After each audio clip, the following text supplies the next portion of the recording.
Good morning students.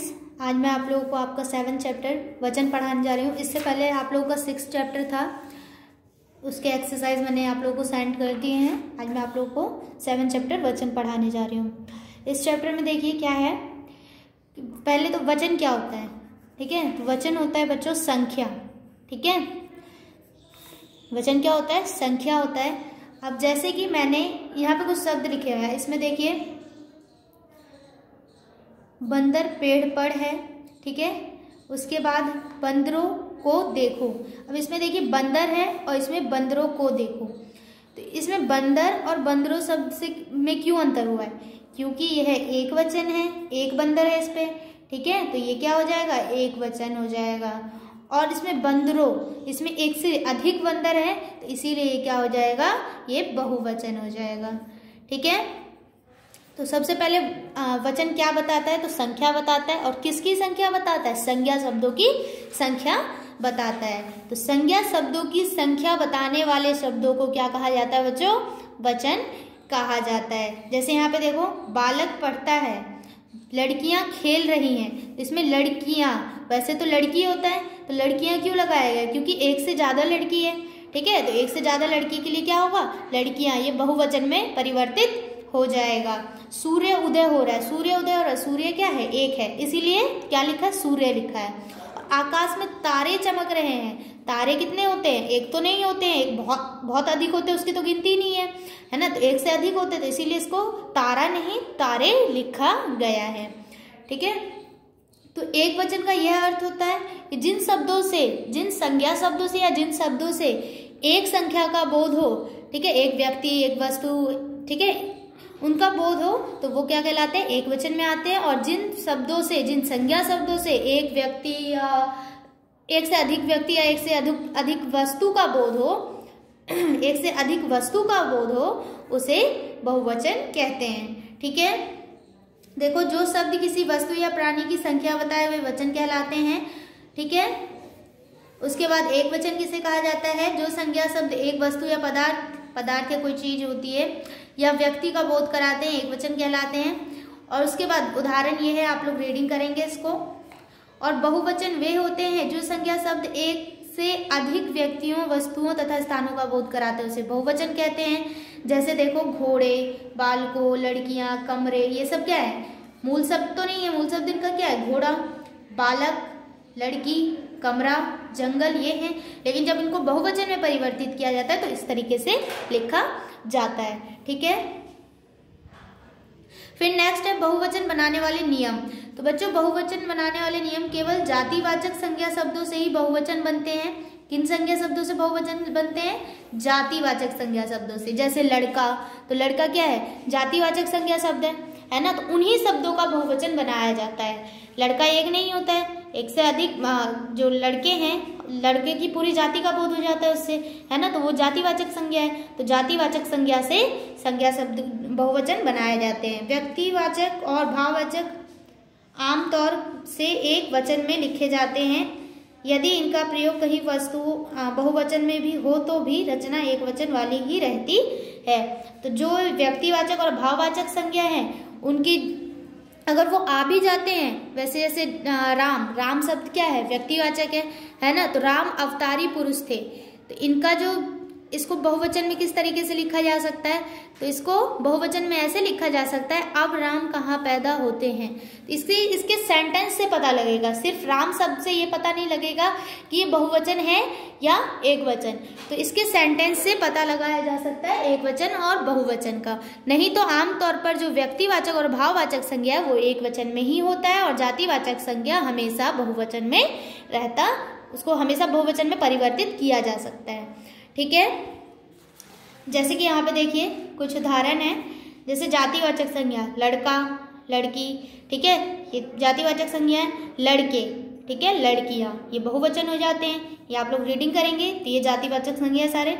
व्यक्तिवाचक संज्ञा में राम, रावण, गंगा, अयोध्या, ये सब जो नाम है वो क्या है? ये सब नाम व्यक्तिवाचक संज्ञा में, ठीक है। रावण, अब देखिए गंगा शब्द, जो गंगा पवित्रम नदी है, गंगा जो है बहुत पवित्र नदी है। गंगा जैसी नदियां विश्व में नहीं है। अब इससे क्या बोध हो जाता है? एक से ज्यादा नदियों का बोध हो जाता है अगर ये पूरा सेंटेंस रीडिंग करेंगे तो, वरना गंगा का शब्द का गंगा ही रहेगा।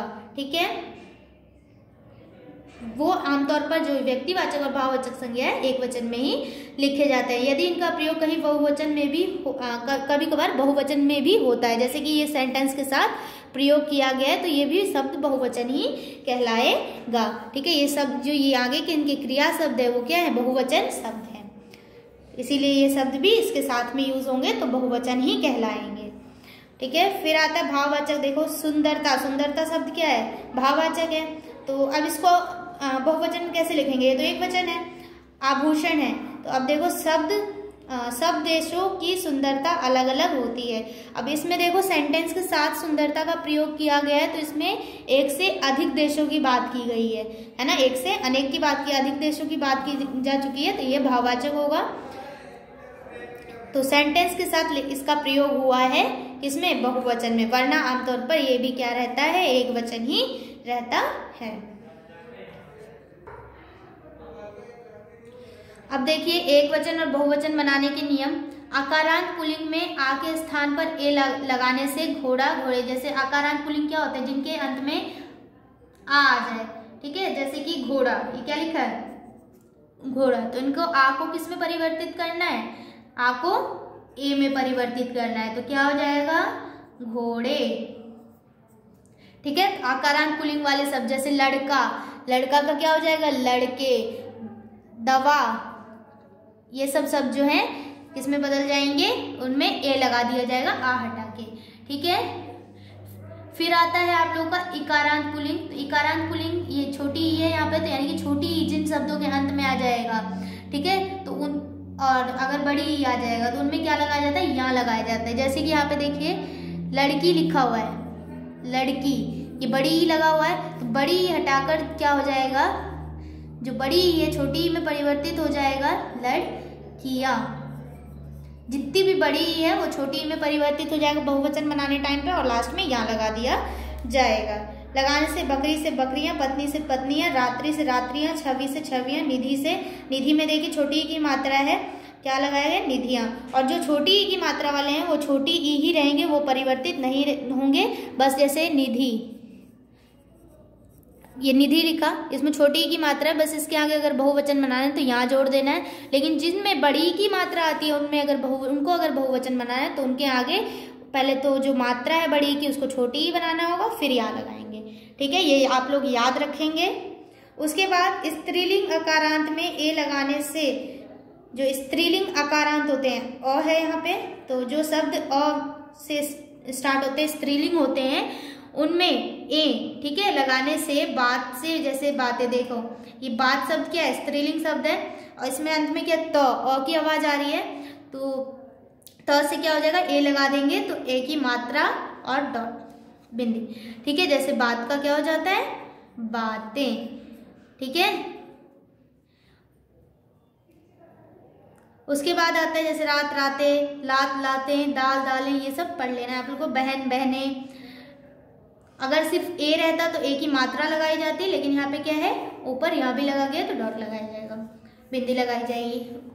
उसके बाद है स्त्रीलिंग या में चंद्र बिंदु लगाने से क्या बन जाता है, बहुवचन बन जाता है। जो स्त्रीलिंग शब्द होते हैं उनके अंत में क्या होता है, यहाँ होता है। जैसे कि देखो बकरियां, बकरी शब्द है, क्या है वो, स्त्रीलिंग शब्द है, तो उनके अंत में हम क्या जोड़ देंगे, यहाँ जोड़ देंगे, क्या हो जाएगा, वो बहुवचन में परिवर्तित हो जाएगा। जैसे यहाँ पे देखो चिड़िया, तो चिड़िया का क्या है, चिड़िया सेम वैसे ही लिखा रहेगा, बस उनमें क्या है, ऊपर चंद्र बिंदु लगा दिया जाएगा। गुड़िया, पुड़िया, पुलिया, ये सब जितने भी शब्द है वो शब्द जैसे के थे वैसे ही रहेंगे, बस उनको पुल्लिंग बनाने, बहुवचन बनाने के लिए ऊपर चंद्र बिंदु लगा दिया जाएगा।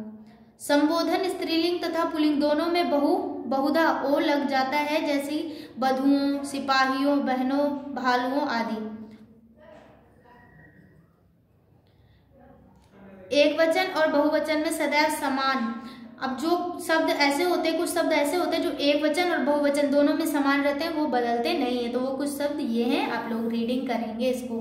ठीक है, तो जो मैंने बताया है, जो परिवर्तित करने का नियम है, वो आप लोग को याद रखना है। ठीक है, और इसके जो एक्सरसाइज हैं वो मैं आप लोगों को सेंड कर दूंगी, तब तक आप लोग इसको नोट कीजिएगा, एक्सरसाइज को कीजिएगा। Okay, thank you.